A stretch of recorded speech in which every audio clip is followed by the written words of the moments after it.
Que a paz e a graça do nosso Deus, irmãos, estejam com todos. Amém. Vamos ao Antigo Testamento, 1 Samuel, capítulo 25. Obrigado.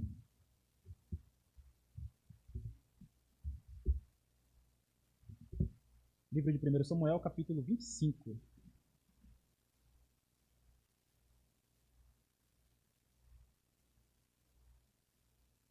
Leremos a partir do versículo 2.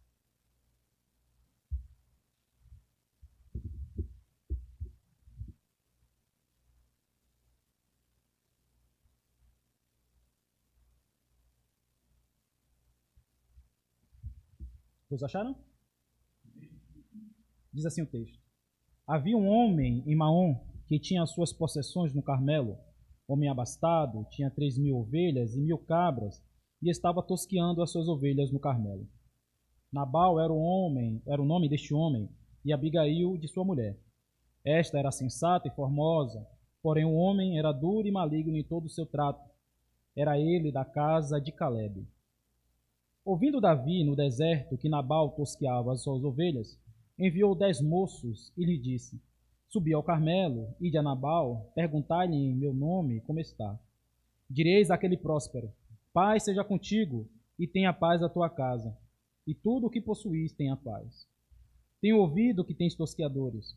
Os teus pastores estiveram conosco, nenhum agravo lhes fizemos, e de nenhuma coisa sentiram falta todos os dias que estiveram no Carmelo. Pergunta aos teus moços, e eles te dirão. Achem mercê, pois, os meus moços na tua presença, porque viemos em boa hora. Dá, pois, a teus servos e a Davi, teu filho, qualquer coisa que tiveres à mão. Chegando, pois, os moços de Davi, e tendo falado a Nabal todas essas palavras em nome de Davi, aguardaram. Respondeu Nabal aos moços de Davi e disse: Quem é Davi e quem é o filho de Jessé?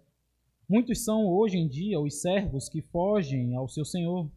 Tomaria eu, pois, o meu pão e a minha água e a carne das minhas reses, que degolei para os meus tosqueadores, e o daria a homens que eu nem sei de onde vêm? Então os moços de Davi puseram-se a caminho, voltaram, e tendo chegado, lhe contaram tudo segundo todas essas palavras.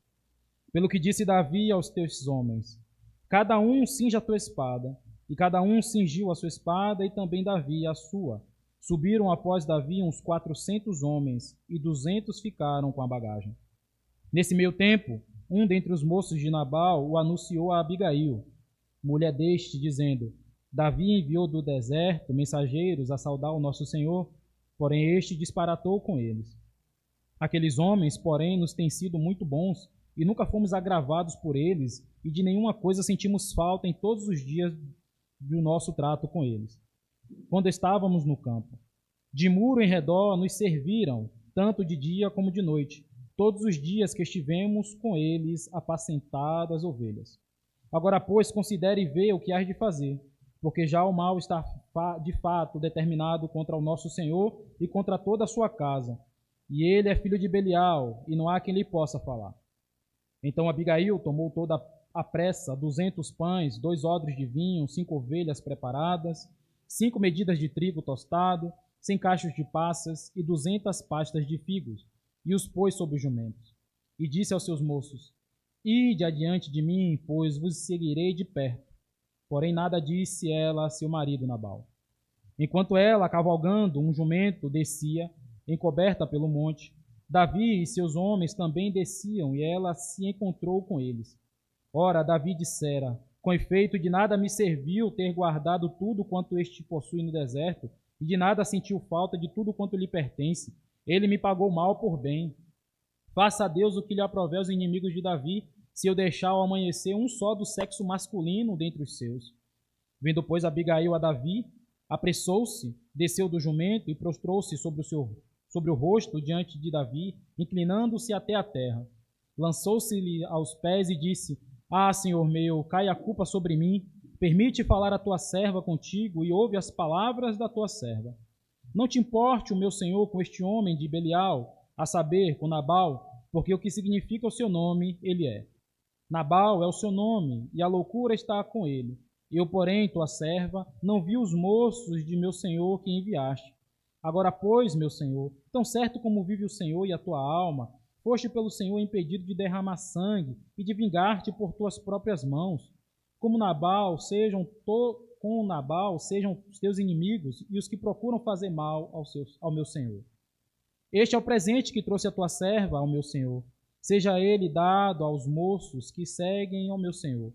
Perdoa a transgressão da tua serva, pois de fato o Senhor te fará casa firme, porque pelejas as batalhas do Senhor, e não se ache mal em ti por todos os teus dias.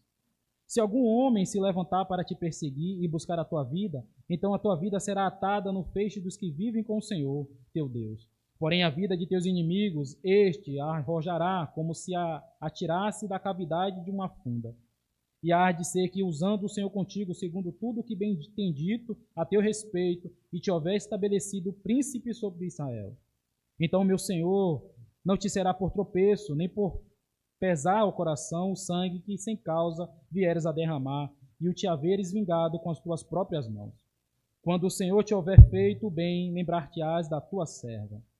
Então Davi disse a Abigail: Bendito o Senhor, Deus de Israel, que hoje te enviou ao meu encontro. Bendita seja a tua prudência, e bendita sejas tu mesma, que hoje me tolheste de derramar sangue e de que por minha própria mão me vingasse. Porque tão certo como vive o Senhor, Deus de Israel, que me impediu de que te fizesse mal, se tu não te apressaras e não me vieras ao encontro, não teria ficado a Nabal até o amanhecer, nenhum sequer do sexo masculino.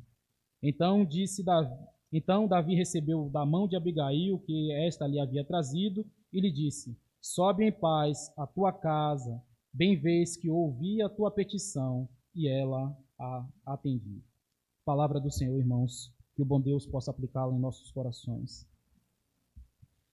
Há um tempo, tem um filme que foi lançado já tem um tempo, na época em que o aparelho mais moderno chamava-se videocassete. Os mais antigos aqui vão se lembrar. Um filme cujo nome era Velocidade Máxima. Tem o Velocidade Máxima 1 e Velocidade Máxima 2. Um filme que um enorme navio de cruzeiro com milhares de pessoas, ele está fora de controle. Os motores foram sabotados e o navio segue em velocidade em direção ao porto lotado de barcos e também de pessoas. Eu já tive a oportunidade de, passando pela região do comércio, ali na região do Porto de Salvador, ver um desses navios enormes, atracados. Agora imagine, irmãos, um navio cuja altura tem mais ou menos, se equivale a um prédio de 20 andares, e que o peso chega a mais ou menos 250 mil quilos. Imagine um navio dessa proporção vindo em direção à cidade.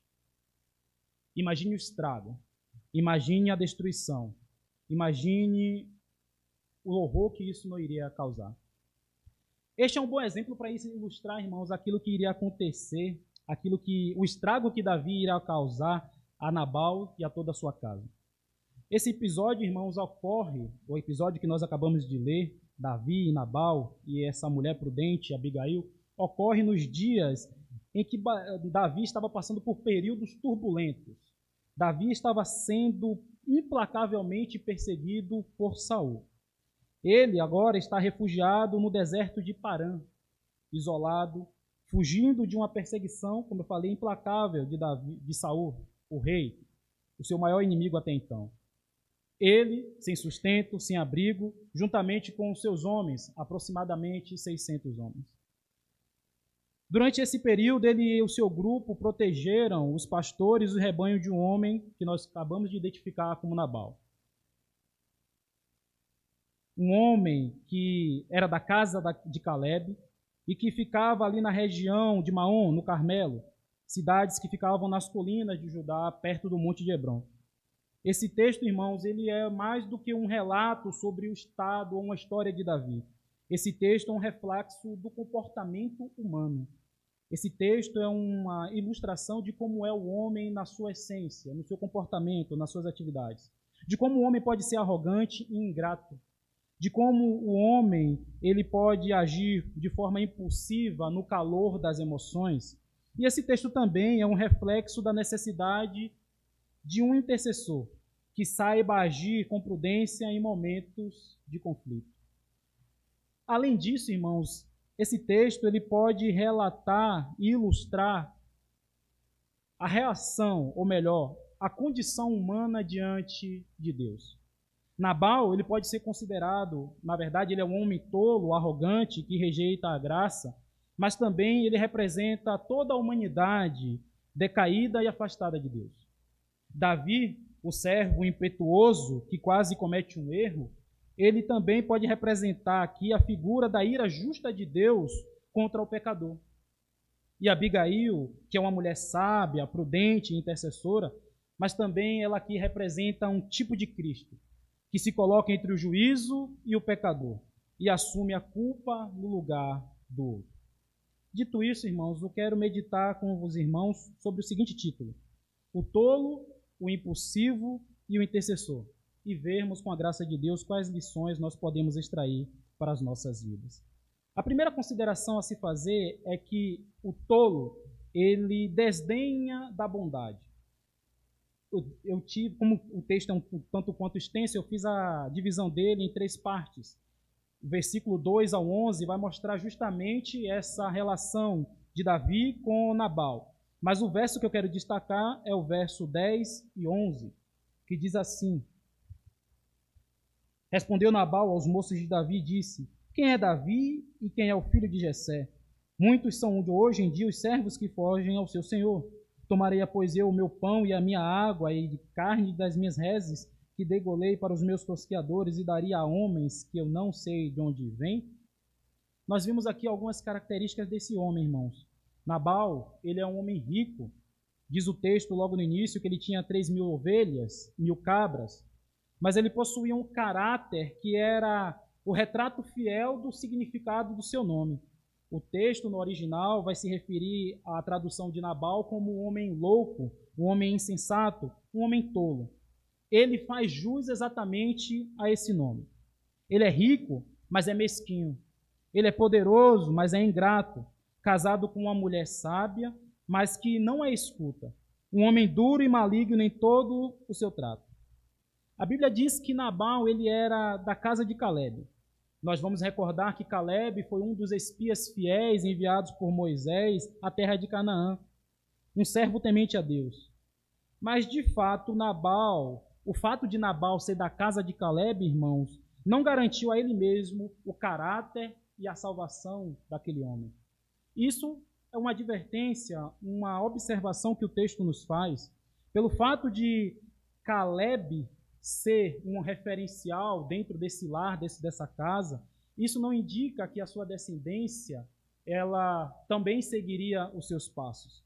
O que eu quero destacar é que não é a salvação, a fé verdadeira, a fé genuína, ela não é adquirida através da herança genética. A fé verdadeira, a fé genuína não é conquistada através de uma documentação. Não é porque você é crente que seu filho também será crente e terá fé em Deus. Não é porque meu pai foi crente que eu também terei a mesma fé. Essa descendência, essa herança, ela não é conquistada de forma genética. Caleb foi um homem de fé exemplar. Contudo, a sua descendência, como de Nabal, não foi firmemente discipulada e não experimentou a regeneração. Como eu falei, irmãos, isso mostra que a fé não é transmitida por uma herança genética, mas por evangelização, oração e persistente dos pais e dos familiares com os jovens, com os adolescentes, com as crianças. Não à toa, presbítero Manuel, pastor Paulo sempre bate nessa tecla dizendo que a responsabilidade dos pais, dos responsáveis, não da igreja em si, ou do departamento infantil, pregar a palavra para os seus filhos, pregar a palavra para as crianças. A Bíblia vai dizer que não existe momento, ou melhor, não existe um momento que nós não devamos deixar de falar da palavra de Deus para os nossos filhos. É deitado, é caminhando, é levantando, nós devemos assim inculcar. Os pais não podem assumir que seus filhos já são do Senhor por estarem na igreja. É necessário pregar, corrigir, orar e viver o evangelho em casa. A cultura cristã, ela não salva, mas Cristo, ele tem esse poder para salvar. Durante a tosquia, é um período festivo, Davi educadamente envia mensageiros com uma saudação de paz, recordando a Nabal que seus homens foram como um muro de proteção enquanto os seus servos trabalhavam no campo. Era justo, era até esperado que ele obtivesse algum tipo de reconhecimento. Mas Nabal responde com desprezo e insulto. Quem é Davi? E quem é o filho de Jessé? A indiferença e a ingratidão, irmãos, de Nabal com Davi é uma lembrança para nós que o mundo não é um mar de rosas, não é um lugar de fantasias e que o mundo não é justo, que nós não podemos esperar nada de bom vindo da parte dele. Nós podemos ser os melhores profissionais, os mais comprometidos, fazermos até além daquilo que a nossa função exige. E ao invés de recebermos um parabéns, um reconhecimento, uma promoção, recebemos indiferença, recebemos humilhação. Nós podemos ser os melhores vizinhos, os mais respeitáveis, os mais atenciosos, os mais bondosos, os mais hospitaleiros, e ainda assim podemos receber em troca desrespeito e ingratidão. Esse é o reflexo do homem tolo. Esse é o reflexo do homem que não tem bom senso. Como diz a palavra de Deus em Provérbios 18:2, ao tolo não interessa o entendimento, mas só expor os seus pensamentos. Esse é Nabal. Mas Nabal também, irmãos, ele pode representar uma humanidade sem Deus. Nabal representa o mundo em um seu estado de rebeldia e de insensatez. Um mundo que rejeita o Filho de Deus, que menospreza a mensagem do Evangelho, que responde com zombaria ao chamado ao arrependimento. É o retrato de uma sociedade que confia na sua riqueza, que despreza a graça e se recusa a reconhecer a sua necessidade de um genuíno Salvador. Assim como o juiz iníquo que Jesus conta na parábola de Lucas, no capítulo 18, Nabal não teme a Deus nem respeita os homens. Ele é como um homem também que tem uma grande colheita, destruiu seus celeiros e reconstruiu maiores. Ele vive como se sua segurança estivesse em riqueza, sem perceber que a sua alma está em perigo. Sua insensatez o iria levar à morte. Diz Romanos 1:21, porquanto, tendo conhecimento de Deus, não glorificam como Deus, nem lhe deram graças, antes se tornaram nulos em seus próprios raciocínios, obscurecendo-se-lhes o coração insensato. E a observação para nós, irmãos, para que nós tenhamos cuidado, para que mesmo dentro da igreja, nós não agirmos como Nabal, desprezar os conselhos, rejeitar a gratidão, resistir ao que Deus está fazendo por nós através do nosso próximo, através do nosso irmão.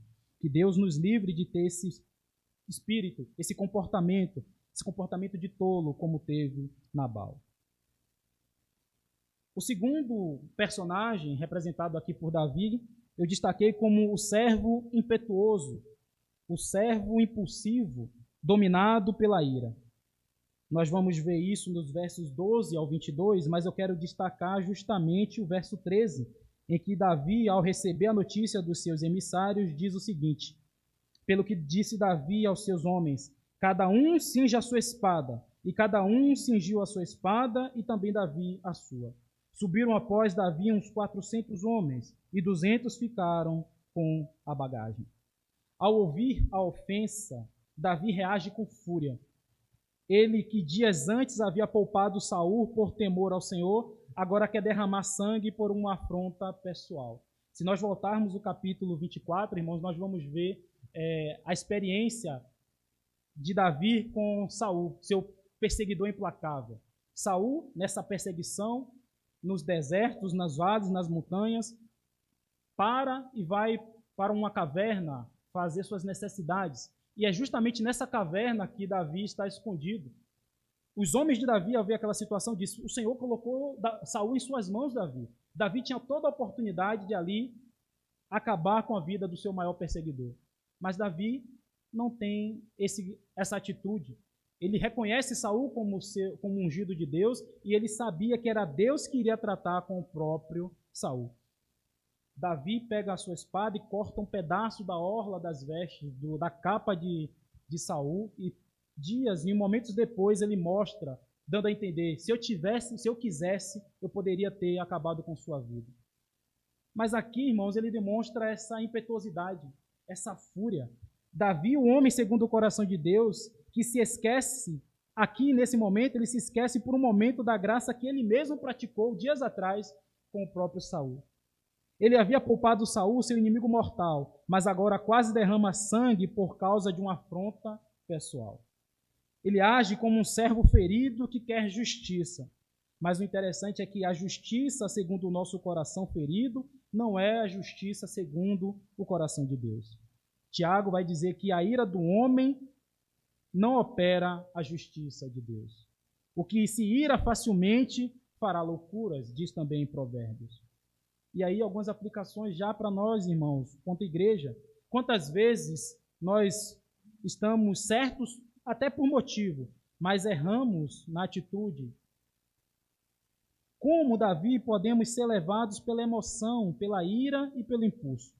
E isso pode custar caro, irmãos. Isso pode afetar a estabilidade da nossa família, pode afetar o casamento, uma amizade, o nosso testemunho diante dos homens. Quantas vezes, mesmo servindo ao Senhor, permitimos que a carne tomasse o lugar do Espírito? O Senhor Jesus Cristo vai nos orientar com relação ao nosso procedimento diante das pessoas, diante da sociedade, como nós devemos agir em relação ao próximo. Lucas 6,32 em diante, Jesus diz: se amais os que vos amam, qual é a vossa recompensa? Porque até os pecadores amam os que os amam. Se fizerdes bem aos que vos fazem bem, qual é a vossa recompensa? Até os pecadores fazem isso. E se emprestais àquele de quem esperais receber, qual é a vossa recompensa? Também os pecadores emprestam aos pecadores para receberem outro tanto. Amai, porém, os vossos inimigos, fazei o bem e emprestai, sem esperar nenhuma paga. Será grande o vosso galardão e sereis filhos do Altíssimo, pois ele é benigno até para com os ingratos e maus. Sede misericordiosos, como também é misericordioso o vosso Pai. O Senhor Jesus Cristo aqui, irmãos, nos mostra que o nosso padrão de comportamento deve ser o padrão adotado pelo nosso Pai Celeste. Porque nosso Pai Celeste não faz acepção de pessoas. Antes, ele faz seu sol nascer sobre maus e bons e a sua chuva vir sobre justos e injustos. E é dele mesmo que nós receberemos a recompensa e a adoção de filhos. Louvado seja o nome do Senhor por isso. A atitude de Davi, irmãos, além de demonstrar essa impetuosidade, essa falta de autocontrole, de domínio próprio, ela também vai mostrar uma outra face. Essa atitude de Davi vai mostrar e representar a justa ira de Deus contra o pecado. Se Nabal fosse deixado sem uma pessoa para interceder, com certeza a espada viria à sua casa. Romanos 1,18 diz: a ira de Deus se revela do céu contra toda impiedade e perversão dos homens que detêm a verdade pela injustiça. Porquanto o que de Deus se pode conhecer é manifesto entre eles, porque Deus lhe manifestou. Porque os atributos invisíveis de Deus, assim o seu eterno poder, como também a sua própria divindade, claramente se reconhecem desde o princípio do mundo, sendo percebidos por meio das coisas que foram criadas. Tais homens são, por isso, indesculpáveis. Porquanto, tendo conhecimento de Deus, não o glorificam como Deus, nem lhe dão graças, antes se tornaram nulos nos seus próprios raciocínios, obscurecendo-lhes o coração insensato. O texto de Hebreus vai dizer mais: horrenda coisa é cair nas mãos do Deus vivo. Assim como Davi, irmãos, vinha determinado a julgar e punir Nabal, Deus também vem com justiça contra o pecado e os pecadores. O que vemos em Davi é uma sombra imperfeita, pois seu zelo é misturado com impulsividade humana. Mas em Deus não há erro, sua ira é santa, justa e imaculada. Nós temos outros exemplos na Bíblia de Deus manifestando a sua justa ira, como, por exemplo, no livro de Gênesis, com relação ao dilúvio, um julgamento justo sobre uma geração corrompida. No mesmo livro de Gênesis, no capítulo 19, Deus punindo Sodoma e Gomorra por causa da sua iniquidade. No Novo Testamento, nós vemos Ananias e Safira recebendo um juízo imediato por conta do seu erro diante da igreja do Senhor. A ira de Deus não é uma explosão emocional. Deus não age por impulso. A ira de Deus é uma resposta santa contra o pecado. E ela é real ainda hoje. como Nabal, somos alvos legítimos da ira divina. Se não houver um intercessor, pereceremos. Por isso, Cristo é absolutamente necessário. E a figura de Cristo, irmãos, a figura desse intercessor, vai ser apresentada agora através da figura dessa moça, dessa mulher sábia, prudente, intercessora, Abigail. E aí nós partimos já para o terceiro ponto da nossa meditação, que eu destaco aqui, a intercessora que freia a destruição.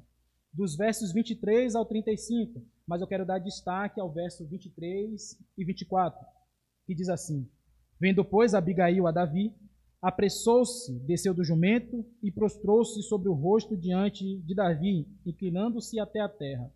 Lançou-se-lhe aos pés e disse: Ah, Senhor meu, cai a culpa sobre mim. Permite falar a tua serva contigo e ouve as palavras da tua serva. Abigail ouve sobre o que está para acontecer e age de forma rápida e sábia. Ela prepara uma oferta, vai ao encontro de Davi e se curva, assume a culpa e pede por misericórdia. E o texto que eu destaco é esse: cai a culpa sobre mim, meu Senhor. Da Abigail, ela é uma mulher que apresenta aqui algumas características: prudente, corajosa, intercessora. Ela impede uma tragédia com sabedoria, com humildade e com ação. O texto do nosso Senhor Jesus Cristo, no Monte das Bem-aventuranças, ele diz: Bem-aventurados os pacificadores, porque serão chamados filhos de Deus. Mateus 5,9. Esse, irmãos, é um exemplo de como nós crentes devemos reagir diante de situações de crise, com calma, com humildade e disposição para a reconciliação. Sua atitude salvou sua casa, seu marido e livrou Davi de um erro. Deus ainda, irmãos, levanta homens e mulheres com o mesmo perfil de Abigail, intercessores, pacificadores, pessoas com voz de sabedoria. Que nós sejamos, que tenhamos esse mesmo comportamento como o de Abigail no nosso lar, no nosso trabalho, na nossa igreja. A nossa prudência pode evitar um desastre, a nossa intercessão pode salvar uma alma. Que nós sejamos como Abigail. Mas Abigail, irmãos, como eu falei no início, ela é um tipo, ela apresenta aqui uma sombra daquilo que é perfeito, o Senhor Jesus Cristo. Abigail é um tipo de Cristo. Ela se coloca entre a espada de Davi e a cabeça de Nabal. Cristo se colocou entre a ira do Pai e os nossos pecados. Ela leva sobre si a culpa que não era sua, do mesmo modo que Cristo levou sobre si os nossos pecados. Ela oferece um presente de reconciliação. Cristo ofereceu a sua própria vida para salvar pecadores. Como diz Isaías, ele foi ferido por causa das nossas transgressões. Paulo vai dizer em Gálatas que Cristo nos resgatou da maldição, fazendo-se maldição no nosso lugar. Na Bíblia, irmãos, nós temos alguns exemplos de intercessores. Moisés, que intercede pelo povo após a idolatria da construção do bezerro de ouro. Nós vemos Esther agindo como uma intercessora que arrisca a sua vida para interceder pelo seu povo, que estava em morte iminente. Mas nenhum intercessor se compara a Cristo. Ele é o nosso sumo sacerdote que vive para interceder por nós, como diz Hebreus. Ele é o verdadeiro mediador entre Deus e os homens, como diz Paulo em 2 Timóteo 5. Cristo, irmãos, apresentado aqui por Abigail, como esse intercessor, como aquele que se coloca entre a ira de Deus e o pecado do homem, o homem penitente.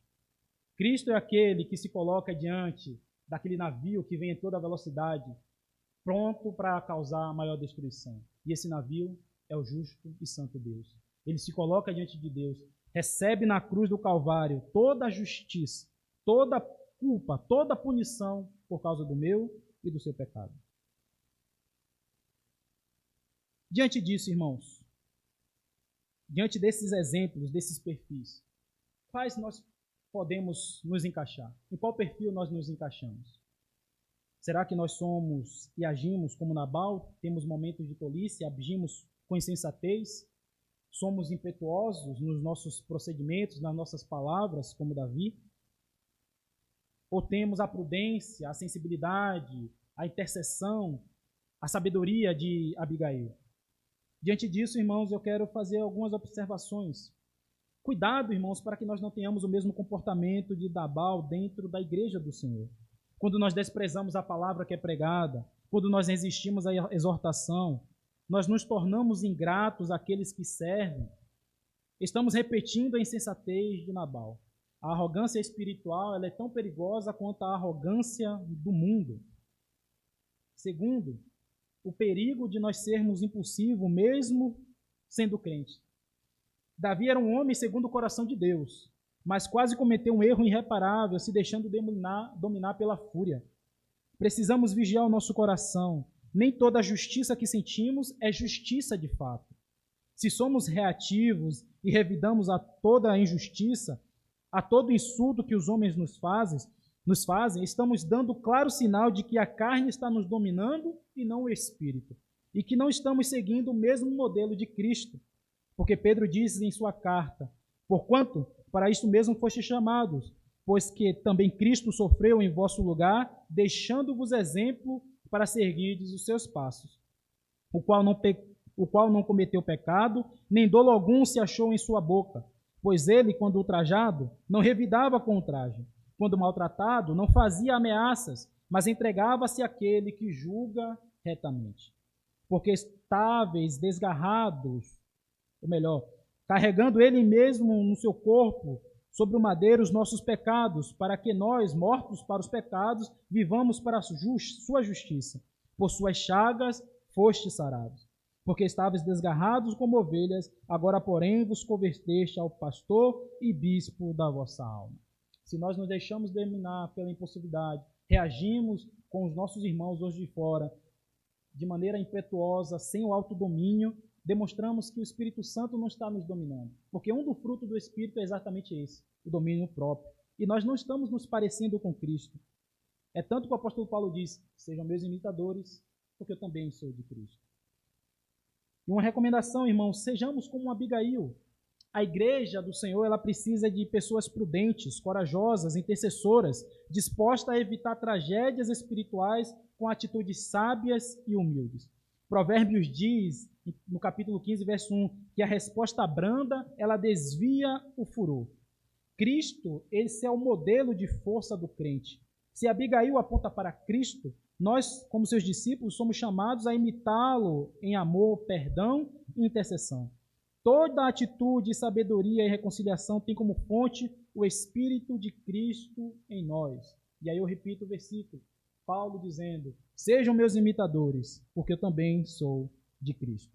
E para concluir, irmãos, talvez aqueles que estão nos ouvindo, irmãos que estão ouvindo essa palavra, que nós estamos aqui, ou que está nos acompanhando para essa transmissão, ainda está com o nosso coração endurecido, desprezando o cuidado de Deus, ignorando a voz da palavra, afastado da verdade.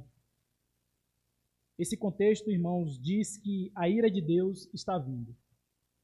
A ira de Deus está vindo, como aquele navio que eu citei agora há pouco, no início da nossa ilustração, que só pode ser freado, que só pode ser barrado com a presença e a manifestação do Senhor Jesus Cristo. Cristo, ele se coloca no caminho, ele intercede e ele clama pela sua vida. O apóstolo Paulo ele faz um rogo aos irmãos de Corinto, dizendo: rogamos, pois, por Cristo, que vos reconcilieis com Deus. Uma igreja que estava corrompida e que havia agindo como se não estivesse mais tendo aquela relação íntima e profunda com o Senhor. E Paulo diz: reconcilie-se com o Senhor. Hoje é o dia de arrependimento. Não endureça o coração como Nabal. Aceite a intercessão graciosa de Cristo, assim como Davi aceitou a de Abigail. O tolo, o impulsivo e o intercessor, irmãos. Essa é a reflexão do Senhor para nós nessa noite. Que Deus nos abençoe.